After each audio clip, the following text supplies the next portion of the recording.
Hello बच्चा party, welcome back to Neeva physics classes with Tripti ma'am. बेटा last में मैंने कहा था कि हम नेक्स्ट वीडियो में नीट के कुछ इंपॉर्टेंट न्यूमेरिकल्स करने वाले हैं। ओके, तो आज का लेक्चर उसी पर बेस्ड होगा। सारे न्यूमेरिकल्स करेंगे, टोटल 8 न्यूमेरिकल्स हैं और इस वीडियो में हम ये सभी न्यूमेरिकल्स करेंगे। तो आइए देखते हैं। First numerical, 2 point charges A and B having charge plus q and minus q respectively are placed at certain distance apart and force acting between them is F. If 25% charge of A is transferred to B, then force. Okay, means देखो question अच्छे से ध्यान से पहले read करो, एक बार में समझ में नहीं आ रहा है दूसरी बार रीड करो। 2 पॉइंट चार्जेस दिया हुआ है, ठीक है। स्टेप बाय स्टेप पहले इसका डायग्राम पॉसिबल है तो बना लो। मैक्सिमम आप डायग्राम के थ्रू ही क्वेश्चंस करोगे तो ज़्यादा आपको इजी होगा।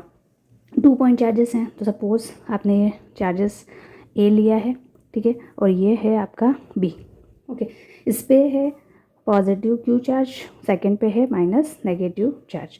Are placed at certain distance, तो हम डिस्टेंस को मान लेते हैं, ये मान लिया मैंने डी डिस्टेंस पे रखे हुए हैं। ओके, अब ये डाइपोल है एक्चुअली में। Okay, force acting between them is F. इन दोनों के बीच में सेंटर टू सेंटर जो डिस्टेंस है वो है डी। तो इन दोनों के बीच में फोर्स क्या होगा, हम सिर्फ मैग्नीट्यूड की बात कर रहे हैं। ओके, डायरेक्शन में अट्रैक्टिव होगा क्योंकि एक पॉजिटिव है एक negative, unlike charges attract each other.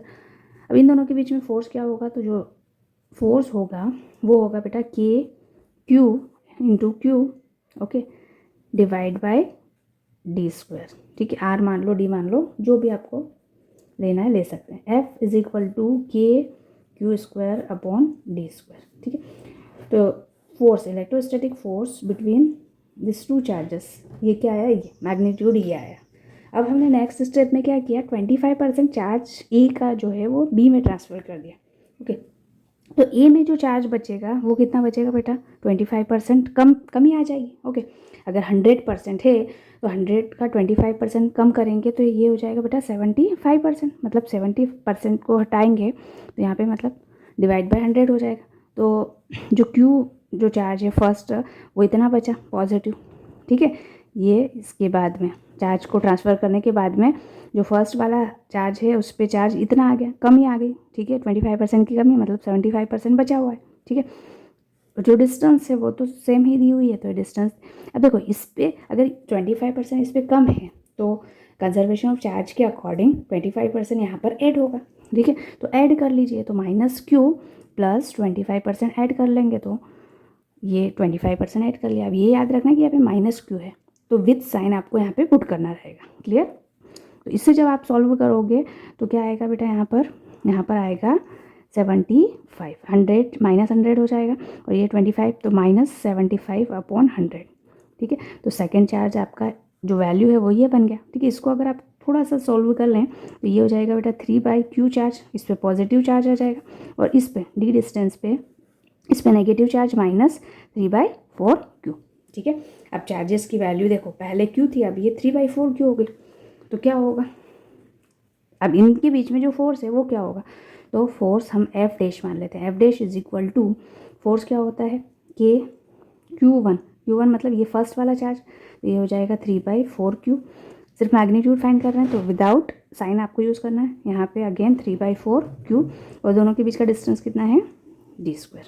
Okay, इसे आप सॉल्व करो तो F dash is equal to 3 मतलब 9 और 4 में 4 का मल्टीप्लाई करोगे तो 16 और ये हो जाएगा के Q square upon D square. तो के Q square upon D square, ये हमने पहले जो फोर्स फाइंड किया था वो है, तो इसके प्लेस पे हम एफ लिख सकते हैं। ओके, सो जो न्यू फोर्स आया वो आया बेटा 9/6 टाइम्स ऑफ एफ। ओके, कितना आया ये, क्लियर। इन दोनों के बीच में ये रिलेशन हो गया, दोनों फोर्सेस के बीच में चार्जेस चेंज। तो याद रखना आप, जो फोर्स की वैल्यू है वो चार्ज पे डिपेंड करती है। अगर चार्ज इंक्रीज़ हो रहा है तो फोर्स भी इंक्रीज़ होगा, चार्ज कम हो रहा है तो फोर्स भी कम होगा, ठीक है। और डिस्टेंस के इन्वर्सली प्रोपोर्शनल होता है, ठीक है। डिस्टेंस अगर इंक्रीज़ हो रही है तो फोर्स कम हो जाएगा और डिस्टेंस डिक्रीज़ हो रही है तो फोर्स बढ़ जाएगा, ठीक है। तो ये दोनों चीज़ें आप ध्यान रखें। Now next question is 2 identical charge sphere suspended from a common point, ठीक है। अब इस क्वेश्चन में इस तरह से देखो, कॉन्सेप्ट को समझो पहले कि यहाँ पर एक पॉइंट से ये 2 चार्जेस सस्पेंडेड है। ये जो हमने स्ट्रिंग लिया है वो दोनों सेम लेंथ की एल एल, ठीक है। यहाँ पे 2 चार्जेस हैं और दोनों की वैल्यू यहाँ पे क्यू लिख लो, ठीक है। दोनों चार्ज की वैल्यू यहाँ पर भी क्यू, यहाँ पे सेम चार्ज है, ठीक है। पॉजिटिव चार्जेस दोनों के बीच में, पॉजिटिव चार्जेस। इसका मतलब क्या है? इसका मतलब क्या है कि दोनों के बीच में जो इलेक्ट्रोस्टैटिक फोर्स होगा वो रिपेल करेगा, ठीक है। ये इसको रिपेल करेगा, क्लियर। और दोनों के बीच का डिस्टेंस हम इनिशियली डी मान लेते हैं। अब ये कह रहे हैं कि the charge begin to leak. ये जो चार्ज है ये, जैसे अगर हवा में मॉइस्चर आ जाता है ना, तो फिर क्या होता है कि चार्ज की वैल्यू अगर आइसोलेटेड नहीं है तो चार्ज धीरे धीरे कम, या किसी वजह से मान लीजिए कि अगर चार्ज कम हो गया, तो आपने ये फॉर्मूला पढ़ा है F=K⁴/R²। अगर चार्ज कम है तो बेटा फोर्स भी कम हो, ठीक है। फोर्स कम होगा मतलब रिपल्सिव फोर्स, ये जो एक दूसरे को जो दूर ले जाने वाला फोर्स है वो कम होगा, तो चार्जेस क्या होंगे, ये जो चार्ज है वो एक दूसरे के पास आएंगे, ठीक है। बट यहाँ पर आप ये याद रखना कि जो डिस्टेंस है वो भी कम हो रही है, और डिस्टेंस कम हो गई तो फोर्स बढ़ रहा है।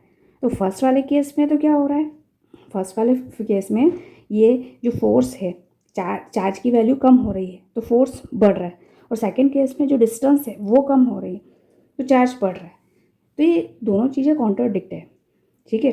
दोनों केस में ऐसा नहीं हो सकता है। देखो यहाँ पे हमने ये चार्ज की कमी, बढ़ रहा है, सॉरी कम हो रहा है, चार्ज क्या हो रहा है, कम हो रहा है, क्यों कम हो रहा है, तो जो फोर्स है वो क्या होगा, कम होगा। और डिस्टेंस कम हो रही है तो फोर्स बढ़ेगा, ये डिस्टेंस कम हो रही है तो फोर्स बढ़ेगा, ठीक है। तो दोनों चीज़ें कॉन्ट्राडिक्ट है। तो इस केस में मतलब इस सिचुएशन में ये होता है कि जो दोनों चार्जेस हैं वो एक दूसरे के पास जिस वेलोसिटी से आएंगे वो कांस्टेंट वेलोसिटी नहीं रहेगी, कुछ डिफरेंट वेलोसिटी आएगी, ठीक है। तो आपको ये बताना है कि वो जो वेलोसिटी जो अप्रोच हुई है, ये दोनों चार्जेस ने जो वेलोसिटी v अप्रोच की है, v पे आए हैं, तो वो जो वेलोसिटी है वो डिस्टेंस के साथ किस तरह से रिलेट करती है, ठीक है, वो हमें फाइंड आउट करना है। तो सिंपली अगर इस तरह की सिचुएशन आ जाए तो पहले तो बेटा आपको क्या करना है, दोनों के बीच में ये एंगल जो थीटा है, ठीक है, और जो स्ट्रिंग होती है ना उस पर टेंशन फोर्स होता है, ओके। अगर मैं ये वाली लाइन को इस तरह से ऐसे पैरेलल बना लूँ तो ये एंगल थीटा है तो ये वाला एंगल भी थीटा हो जाएगा। तो टी के टेंशन फोर्स के 2 कंपोनेंट हो जाएंगे, थीटा के साथ में कॉस थीटा हो जाएगा, और ये परपेंडिकुलर जो कंपोनेंट है वो टी साइन थीटा हो जाएगा, ठीक है। नीचे की तरफ mg होगा, ठीक है, वेट फोर्स, एंड यहाँ पे इलेक्ट्रोस्टैटिक फोर्स होगा। तो ये फोर्सेस एक दूसरे को बैलेंस कर रहे हैं, ठीक है। तो जो टेंशन फोर्स है टी साइन थीटा वो किसको बैलेंस कर रहा है, इलेक्ट्रोस्टैटिक फोर्स को, okay. And T cos theta वाला जो कंपोनेंट है टेंशन का वो mg को बैलेंस कर रहा है, क्लियर। अब क्या, दोनों को जब हम डिवाइड करेंगे तो टी से टी कैंसिल हो जाएगा और ये हो जाएगा बेटा tan theta = force upon mg, ठीक है, इलेक्ट्रोस्टैटिक फोर्स अपॉन mg। अब यहाँ पे tan थीटा और साइन थीटा आपने पढ़ा है, tan थीटा और साइन थीटा में क्या होता है, दोनों की जो मिनिमम वैल्यू है वो हम इक्विवेलेंट थीटा लिख सकते हैं, ठीक है। तो हम इसे इस तरह से मैं थीटा ही लिख देती हूँ, ओके। तो थीटा = क्या हो जाएगा, F/mg, ठीक है, F/mg। इतना क्लियर हुआ। अब यहाँ tan थीटा के प्लेस में हम साइन थीटा भी लिख सकते हैं यहाँ पर, ठीक है। तो मैं इसे थीटा को रिप्लेस करके यहाँ साइन थीटा लिख लेती हूँ, sine theta = force upon mg। अब साइन थीटा अगर मैं इस एंगल में साइन थीटा फाइंड करूँ तो ये हो जाएगा बेटा आपका परपेंडिकुलर, ठीक है, और ये हाइपोटेनियस। साइन थीटा क्या होता है, sine theta = perpendicular upon hypotenuse. तो परपेंडिकुलर है d/2 और हाइपोटेनियस है आपका l, ठीक है। तो साइन थीटा के प्लेस पर d/2l लिख सकते हैं आप, ठीक है, d/2l। और फोर्स कितना है, यहाँ से अगर आप देखेंगे तो फोर्स कितना है, तो फोर्स है kq², ठीक है, kq² अपॉन r²। r मतलब डिस्टेंस d है तो यहाँ पर आप d लिख लो, d² और mg एज इट इज़, ठीक है। तो अगर मैं q² को सब्जेक्ट करूँ तो ये हो जाएगा बेटा mg d³ अपॉन 2l/k। हमें डिस्टेंस के साथ चार्ज का, और एक बहुत इंपॉर्टेंट लाइन लिखी हुई है, कांस्टेंट रेट से जो चार्ज है वो लीक हो रहा है कांस्टेंट रेट। कांस्टेंट रेट का मतलब dq/dt जो है वो कांस्टेंट है, ठीक है, पर्टिकुलर टाइम में पर्टिकुलर चार्ज क्या हो रहा है, धीरे धीरे लीक हो रहा है, तो ये वाली वैल्यू कांस्टेंट है, ठीक है।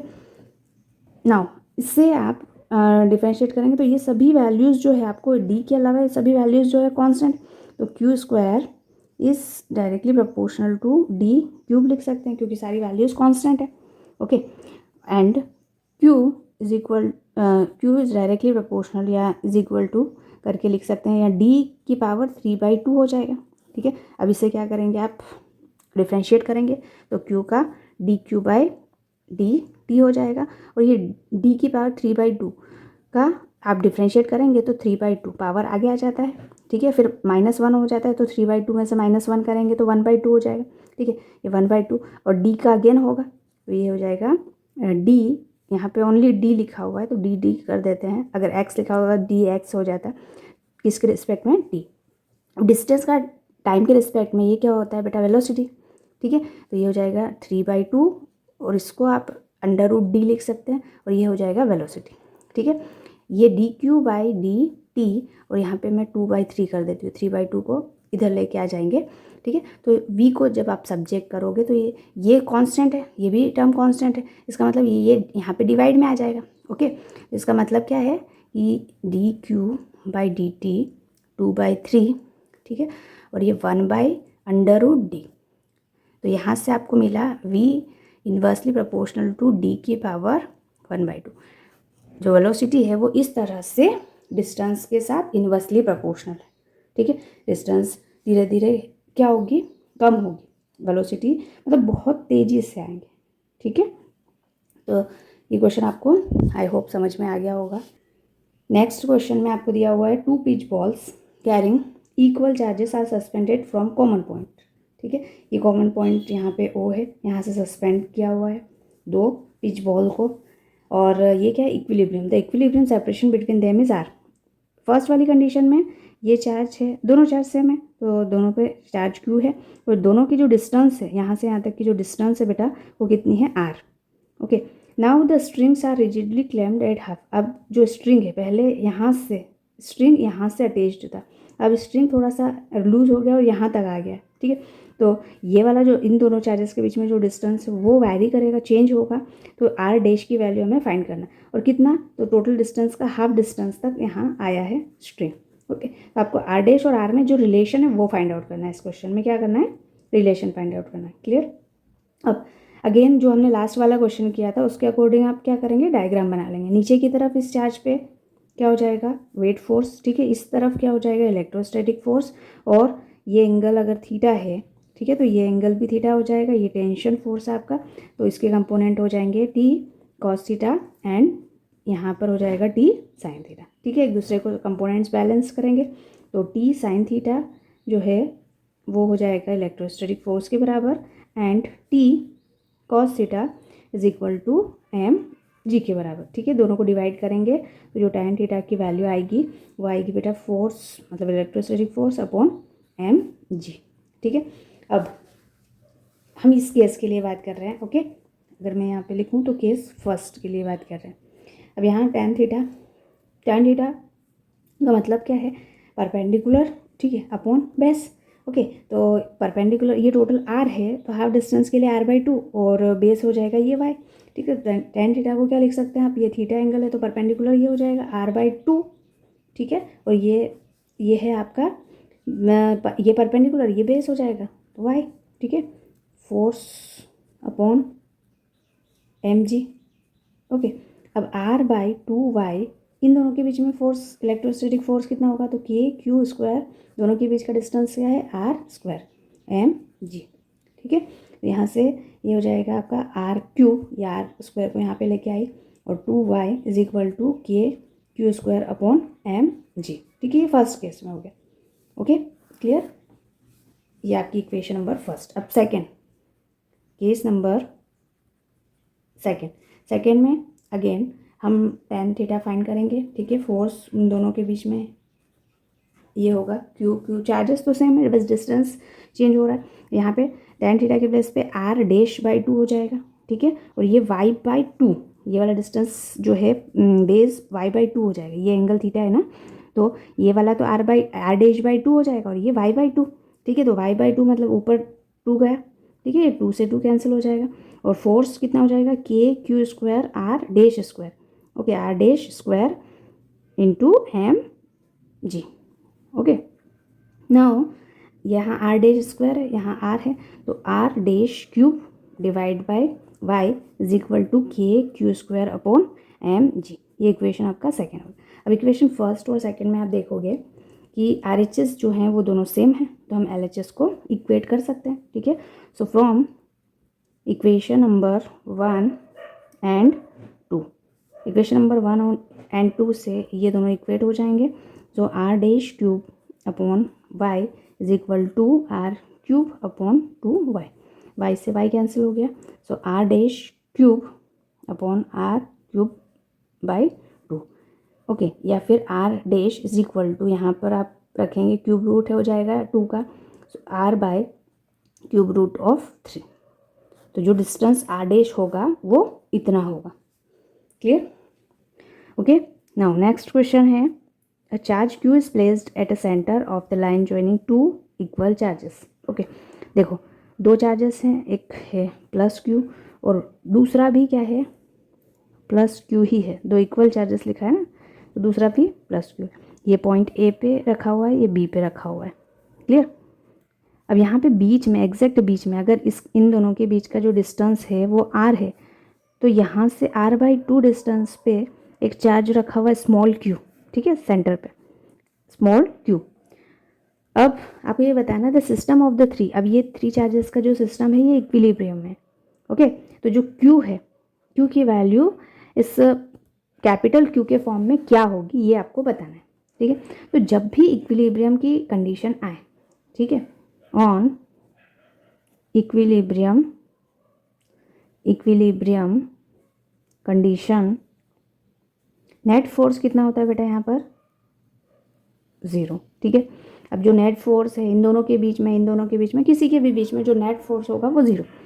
तो जो मैं मान लेती हूँ, पहले तो ये दोनों ले लेते हैं, तो इन दोनों के बीच में जो फोर्स होगा वो कितना होगा Q इंटू Q बाई दोनों के बीच का डिस्टेंस है R²। अब इन दोनों के बीच में फोर्स निकालो, इन दोनों के बीच में फोर्स कितना होगा Q बाई R/2 का होल स्क्वायर और नेट फोर्स 0 मतलब इक्वल टू 0, ठीक है। अब ये प्लस है, उधर ले जाएंगे तो माइनस में हो जाएगा, ठीक है। So KQ by R² is equal to minus KQ और ये R² बाई 4 मतलब 4 ऊपर चला जाएगा डिवाइड, ओके। यहाँ कैंसिल आउट हो रहा है capital Q and R², okay. So Q is equal to -4Q, small q की वैल्यू हमें चाहिए, तो small q is equal to क्या हो जाएगा -Q/4, ठीक है। मतलब सपोज कि ये चार्ज की जो वैल्यू है वो है मान लो 16, ठीक है, 16 है, ठीक है। तो अब ये भी 16 हो गई, ठीक है, ये भी 16 कूलम, ये भी 16 कूलम। तब ये जो यहाँ पर जो चार्ज रखेंगे वो कितने कूलम का होना चाहिए कि ये सभी चार्जेस जो है वो इक्विलिब्रियम में हो, मतलब फोर्सेस इनके बीच में 0। तो Q/4 कितना Q/4, तो जो चार्ज है 16 डिवाइड बाई 4 कर दो तो 4, तो 4 कूलम चार्ज को यहाँ पर रखना पड़ेगा। और एक और चीज़ इस क्वेश्चन में मैं समझा देती हूँ, अगर दोनों पॉजिटिव चार्ज है, ठीक है, दोनों पॉजिटिव चार्ज है और बीच में अगर मैं चार्ज रखा है तो ये इक्विलिब्रियम में होगा कि नहीं, ठीक है। तो देखो पॉजिटिव चार्ज से जो इसका फोर्स, इन दोनों के बीच में जो फोर्स होगा वो अवे फ्रॉम द चार्ज होगा, ठीक है, क्योंकि रिपेल करेंगे, और इन दोनों के बीच में चार्ज ये भी अवे फ्रॉम द चार्ज, यानी कि बीच में अगर आप चार्ज रखोगे तो ये इक्विलिब्रियम में होगा, इस पर नेट फोर्स 0। लेकिन अगर आप बाहर रखोगे, सपोज यहाँ पे रखा है, तो पॉजिटिव से अवे हो जाएगा और इससे भी अवे हो जाएगा, तो यहाँ पर क्या होगा, दोनों सेम डायरेक्शन में जा रहे हैं, दोनों की वैल्यू तो इंक्रीज होना ही है, ठीक है, नेट फोर्स 0 नहीं होना है, ओके। तो यहाँ पर बाहर के केस में नहीं होगा नेट फोर्स 0, इधर भी बाहर के केस में नहीं होगा। मतलब जब दोनों चार्जेस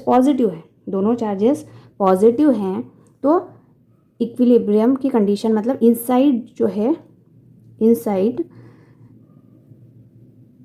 जो पॉइंट होगा, इनसाइड पॉइंट पे इक्विलिब्रियम आएगा, ठीक है। इनसाइड पॉइंट पे जो नेट फोर्स है वो आपको मिलेगा, ठीक है, वो आपको मिलेगा, क्लियर। अगर आप नेगेटिव और पॉजिटिव ले रहे हैं, ठीक है, नेगेटिव और पॉजिटिव ले रहे हैं तो अंदर नहीं मिलेगा, वो बाहर मिलेगा। जो आपका इक्विलिब्रियम पॉइंट है वो कहाँ पे मिलेगा, आउटसाइड मिलेगा। क्यों? क्योंकि अंदर तो सेम डायरेक्शन हो जाएगी, बाहर एक अट्रैक्ट करेगा, एक रिपेल करेगा, तो आउटसाइड यहाँ पर भी हो सकता है, इधर भी हो सकता है। Clear? An electric dipole is placed eight an angle 30 degree. Okay, ये इलेक्ट्रिक डाइपोल का क्वेश्चन है, एक्चुअली में टॉर्क का क्वेश्चन है। Electric dipole at an angle theta, theta की वैल्यू 30 डिग्री दी हुई है। इलेक्ट्रिक फील्ड के साथ में डाइपोल जो एंगल बना रहा है वो 30 है, और इलेक्ट्रिक फील्ड की वैल्यू है 2 × 10⁵ न्यूटन पर coulomb. It experience a torque, torque experience हो रहा है, इक्वल टू टॉर्क कितना हो रहा है, 4 newton metre. Calculate the magnitude of charge, charge की वैल्यू हमें फाइंड करना है। और डाइपोल का जो लेंथ है वो है 2 सेंटीमीटर। 2 सेंटीमीटर को पहले मीटर में चेंज कर लो, क्योंकि सारी वैल्यूज SI में, तो -2 मीटर। ओके, बस अब टॉर्क का कॉन्सेप्ट आपने पढ़ा ही है। टॉर्क इज इक्वल टू क्या होता है, PE sin theta, PE sin theta. P means dipole moment, तो 2AQ हो जाएगा, और E sin theta. Values put करिए, torque is equal to 2A, total distance कितना है, 2 × 10⁻²। चार्ज की वैल्यू हमें फाइंड करना है, टॉर्क की वैल्यू भी आपको दी हुई है 4, तो यहाँ पे 4 रख लीजिए। इलेक्ट्रिक फील्ड की वैल्यू है आपकी 2 × 10⁵, और साइन थीटा में थीटा की वैल्यू है 30 डिग्री। ओके, साइन 30 हाफ होता है, 1/2 होता है, सो 4 इज इक्वल टू 2 × 10⁻², ठीक है। Q 2 10⁵, और ये हाफ हो जाएगा, ठीक है। 2 से ये 2 कैंसिल हो जाएगा, यहाँ से 2 से ये 2 कैंसिल हो जाएगा, तो 2, और यहाँ पे देखो 10⁻² है, 10⁻², और यहाँ पे कितना हो जाएगा 5, मतलब +3, और इधर आके हो जाएगा -3, तो 10⁻³ ओके। तो चार्ज की वैल्यू आई है बेटा 2 × 10⁻³ कूलम, और -3 को मिली कूलम बोल सकते हैं, so Q is equal to 2 milli coulomb, ठीक है। चार्ज की वैल्यू इतनी होगी। Now next question, spherical conductor, एक स्फेरिकल कंडक्टर है, ठीक है। कंडक्टर यानी कि चार्ज कहाँ पर होगा, बाहर। ओके, चार्ज पॉजिटिव ही दिया हुआ है, मतलब चार्ज की वैल्यू आपकी दी हुई है Q 3.2 × 10⁻⁷ कूलम, ठीक है। और जो रेडियस दिया हुआ है, रेडियस दिया हुआ है वो 10 सेंटीमीटर है, distributed uniformly. What is the magnitude of electric field, electric field find करनी है at distance 15 centimetre as equal to 15 centimetre, मतलब बाहर पॉइंट जो है यहाँ पर हमें इलेक्ट्रिक फील्ड फाइंड करनी है, तो यहाँ पे गॉसियन सरफेस बना लेंगे, ठीक है। और इलेक्ट्रिक फील्ड का कॉन्सेप्ट हमने पढ़ा ही है, कंडक्टिंग स्फेरिकल वाला। E is equal to, outside के लिए हमने पढ़ा था 1/4πε0 Q/r²। Okay, so electric field 1/4πε0 की वैल्यू 9 × 10⁻9 होती है। चार्ज की वैल्यू है 3.2 × 10⁻⁷, और R डिस्टेंस है 15 सेंटीमीटर है। इसको मीटर में चेंज करेंगे तो 10⁻² स्क्वायर करेंगे तो 4 हो जाएगा। Okay, so E is equal to 9 × 3.2 into ये हो जाएगा 10⁻², और यहाँ पे 15 × 15 10⁻⁴, ये पॉइंट हटाया तो यहाँ पे 10, ठीक है। यहाँ पे 3 से कैंसिल करो तो 5 5। Okay, so E is equal to 32/25, 10⁻³ हुआ, -3 ऊपर गया तो +3 means 10⁻5। Okay, so electric field is equal to, इसको आप डिवाइड करोगे तो 1.28 आएगा × 10⁻5 न्यूटन पर कूलम। ओके, ये इलेक्ट्रिक फील्ड होगा R डिस्टेंस के लिए। Clear? Next question, what is the flux through the cube of side A if a point charge of cube is at one of its corner. Okay, 1 cube है आपका, ये क्या है आपका cube है, और इसके साइड्स कितने हैं, A। साइड्स की जो वैल्यू है आपको दी हुई है वो है A, ठीक है। लेंथ भी A है, ब्रेथ भी A है, और हाइट भी A है। क्लियर? ये अगर मैं सेंटर पे चार्ज रखूँ, सेंटर पे चार्ज रखूँ, तो यहाँ पे जो इलेक्ट्रिक फ्लक्स होता है, फ्लक्स थ्रू सेंटर पे रखूँ या कहीं पर भी रखूँ, तो जो टोटल अंदर इनसाइड चार्ज है वो होगा Q, ठीक है, डिवाइड बाय ε0। ये हमने गॉस थ्योरम से पढ़ा है, गॉस लॉ से पढ़ा है। ये होता है फ्लक्स। ओके, सेंटर पे रखो या कहीं पे रखो, चार्ज क्यू है इनसाइड, तो क्यू बाय एप्सिलॉन नॉट हम अभी सेंटर पे मान लेते हैं। अब इस क्यू को जो सेंटर पे रखा हुआ है क्यू, इसको मैंने यहाँ पे रख दिया इस कॉर्नर पे, ठीक है, ये क्यूब के कॉर्नर पे रख दिया। अब आपको इलेक्ट्रिक फ्लक्स जो है उसकी वैल्यू बतानी है क्या हो, ठीक है। अब इस क्यूब को मुझे क्या करना है, अब ये बाहर है, तो अब क्या करना है बेटा, जैसे अगर मैं इसको इतना क्यूब मान लूँ तो ये कॉर्नर पे है, ठीक है। टोटल कॉर्नर्स कितने होते हैं, तो 1, ओके सॉरी शायद कैमरा की प्रॉब्लम हो गई थी। इसमें फ्लक्स थ्रू 1 कॉर्नर, तो कितने कॉर्नर है, 8 कॉर्नर, तो जो टोटल फ्लक्स होगा उसका 8 टाइम्स हो जाएगा, तो क्यू बाई 8 एप्सिलॉन नॉट। अगर एजेस के लिए पूछते तो एजेस कितनी है 12, तो डिवाइड बाई 12 एप्सिलॉन नॉट हो जाता है। क्लियर। अब देखिए the spherical field electric field at a distance 3r/2। इस क्वेश्चन में क्या दिया हुआ है, 3r/2 डिस्टेंस पे दिया हुआ है, सेंटर पे, मतलब सेंटर अगर O है तो ये आपका है कंडक्टिंग मतलब सरफेस पे चार्ज है, ओके, अंदर चार्ज नहीं है। तो यहाँ सेंटर से 3r/2 डिस्टेंस क्या हो जाएगी, ये तो r होगा, सरफेस तक r, और ये r/2, टोटल 3r/2 डिस्टेंस पे इलेक्ट्रिक फील्ड निकालना है, मीन्स आउटसाइड पॉइंट पे इलेक्ट्रिक फील्ड निकालना है, और एक r/2 डिस्टेंस मतलब इनसाइड पॉइंट पे। तो आउटसाइड के लिए हमारे पास ये कॉन्सेप्ट है 1/4π/Q/r² होता है, और जो डिस्टेंस है 3r/2 है तो इसका स्क्वायर हो गया, तो ये फाइनल आ गया आपका आंसर। नाउ r/2 मतलब इनसाइड पॉइंट पे यहाँ पे आपको दिख रहे हैं चार्ज है नहीं है, Q 0, तो इलेक्ट्रिक फील्ड क्या हो जाएगा 0। Clear, okay. तो आई होप आपको ये सारे न्यूमेरिकल्स जितने भी कॉन्सेप्ट हैं वो क्लियर हुए होंगे।